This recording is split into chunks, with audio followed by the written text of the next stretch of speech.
Hi friends, எல்லாருக்கும் வணக்கம். நம்ம டிஎன்பிஎஸ்சி சேனலில் தினமும் 10 கொஸ்டின் வந்து டெஸ்ட்டாக பார்த்துட்டு இருக்கோம். இந்த வீடியோவில் 10 கொஸ்டின் தான் டெஸ்ட்டாக பார்க்க போகிறோம். ஸோ அதனால் எந்த இடத்தையும் தள்ளி பார்க்காம வீடியோவை தொடர்ச்சியாக பாருங்கள். கண்டிப்பாக உங்களுக்கு பயனுள்ளதாக இருக்கும். ஓகே ஃப்ரெண்ட்ஸ், வாங்க நம்ம வீடியோக்குள்ளே போகலாம்.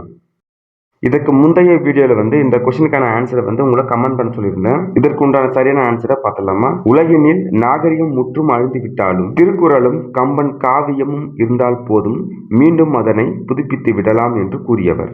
ஆப்ஷன் ஏ சரியான விடை, கால்டுவெல். உலகினில் நாகரிகம் முற்றும் அழிந்து விட்டாலும் திருக்குறளும் கம்பன் காவியமும் இருந்தால் போதும், மீண்டும் அதனை புதுப்பித்து விடலாம் என்று கூறியவர் கால்டுவெல். ஓகே ஃப்ரெண்ட்ஸ், அடுத்ததாக ஃபர்ஸ்ட் கொஸ்டின் பாருங்க. பாட்டிசைத்து என்னும் சொல்லை பிரித்து எழுத கிடைப்பது.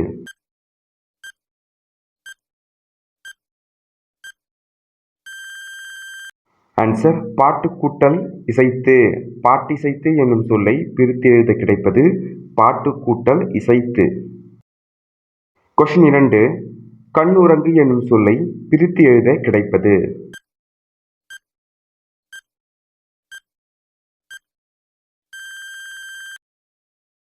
ஆன்சர் கண் கூட்டல் உறங்கு. கண்ணுறங்கு என்னும் சொல்லை பிரித்து எழுத கிடைப்பது கண் கூட்டல் உறங்கு. கொஸ்டின் 2. வாழை கூட்டல் இலை என்பதனை சேர்த்து எழுத கிடைக்கும் சொல்.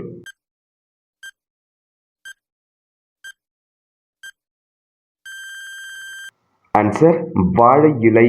வாழை கூட்டல் இலை, வாழை இலை. பார்க்கறதுக்கு சிம்பிளாக இருக்கு இல்லையா கொஸ்டின்? ஆனால் எக்ஸாமில் கண்டிப்பாக பிரித்து எழுத கேட்பாங்க. கை கூட்டல் அமர்த்தி என்பதனை சேர்த்து எழுத கிடைக்கும் சொல்.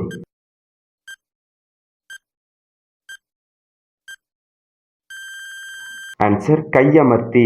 கை கூட்டல் அமர்த்தி என்பதனை சேர்த்து எழுத கிடைக்கும் சொல் கையமர்த்தி. கொஸ்டின் 5. உதித்த என்ற சொல்லுக்குரிய எதிர் சொல்.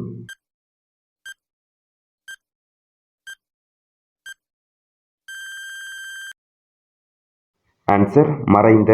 உதித்த என்ற சொல்லுக்குரிய எதிர் சொல் வந்து மறைந்த. உதித்த, மறைந்த. கொஸ்டின் 6. பார் என்ற சொல்லின் பொருள்.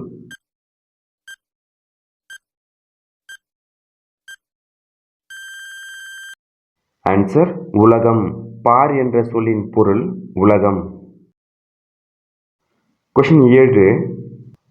தாலாட்டு டேஸ் இலக்கியங்களுள் ஒன்று.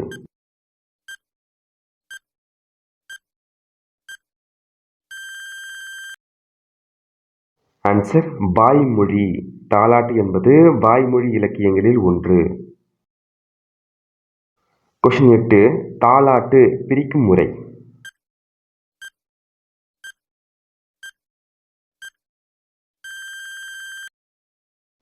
ஆன்சர் தாள் கூட்டல் ஆட்டு.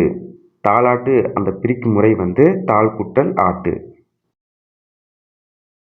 கொஸ்டின் 9. பண் சொல் தரும் பொருள்.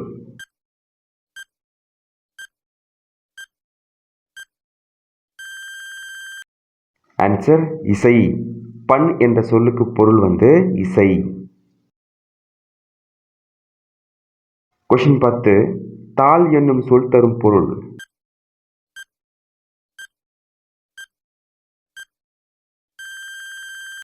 ஆன்சர் நாக்கு.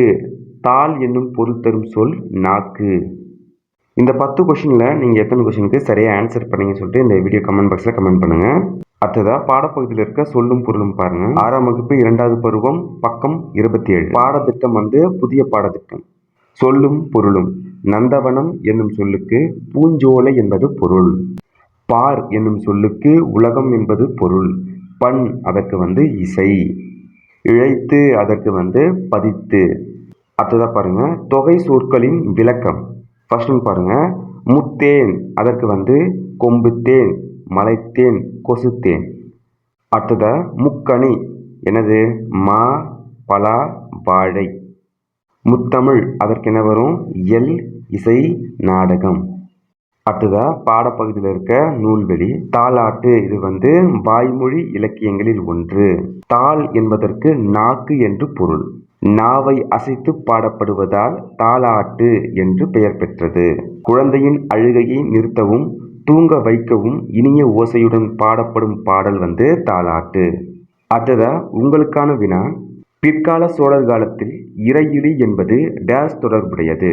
ஆப்ஷன் ஏ வரி இல்லாத நிலம், ஆப்ஷன் பி வரி வசூலிக்கப்பட்ட நிலம், ஆப்ஷன் சி கோயில் நிலத்திற்கு விதிக்கப்பட்ட வரி, ஆப்ஷன் டி குத்தகைக்கு விதிக்கப்பட்ட நிலத்திற்கான வரி. ஸோ இதற்குண்டான சரியான ஆன்சரை ஆப்ஷன் ஏவா, பியா, சியா, டியான்னு சொல்லிட்டு கமெண்ட் பாக்ஸில் கமெண்ட் பண்ணுங்கள். இந்த வீடியோ பதிவு கண்டிப்பாக உங்களுக்கு பயனுள்ளதாக இருக்கும்னு நினைக்கிறேன். அடுத்த வீடியோ பதிவில் சந்திப்போம். நன்றி, வணக்கம்.